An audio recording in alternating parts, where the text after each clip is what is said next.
la Maison Lesage. C'est sans doute la maison la plus emblématique de broderie au monde. Et cela grâce à Monsieur Lesage qui a su faire parler de la broderie au travers du nom Lesage. C'était une prise de risque à l'époque, car c'est une époque où les maisons de luxe ne souhaitaient pas qu'il y ait une communication de fait sur le travail de leurs artisans. Aujourd'hui, les choses ont largement changé. Tous ces métiers de l'ombre qui sont derrière les grandes marques de luxe et qui, ensemble, forment ce rêve du luxe et de la haute couture.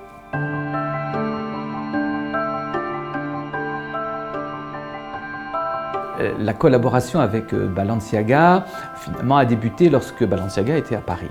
Donc c'est une collaboration qui était essentiellement dans les années 50 et 60.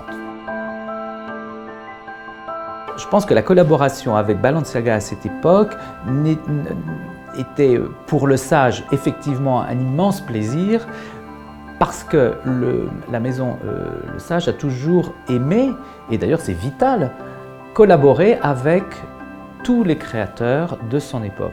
Donc, quelqu'un comme Balenciaga qui a une vision extrêmement claire de ce que peut être la mode, forcément c'est passionnant de travailler avec lui. Au-delà de la technique, il y a des techniques qui sont employées dans cette veste. Avant tout, il y a un fond qui est fait avec du lunéville, le fameux crochet. Toutes les plumes de rhodoïdes sont posées comme une fourrure, si vous voulez. Ça, c'est du lunéville. Après, il y a de temps en temps des perles, des petits bijoux qui sont posés, c'est à l'aiguille. Donc c'est un mix de techniques. C'est très évident, c'est classique chez nous, dans la broderie française, d'utiliser les deux techniques en même temps.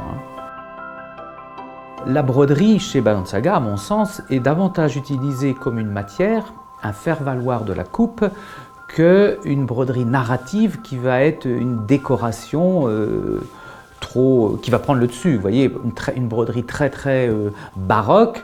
À la limite, vous mettez une robe, pas banale, mais simplissime. Ça y est, la messe est dite, c'est fait, quoi.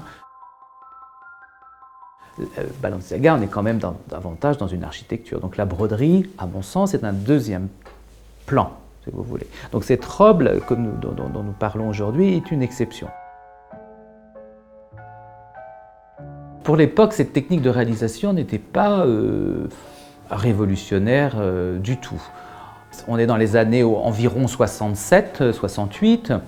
Il y a, ce qui est plus intéressant en fin de compte, c'est de voir que Balenciaga utilise un look, je dirais, qui n'est pas usuel dans sa mode.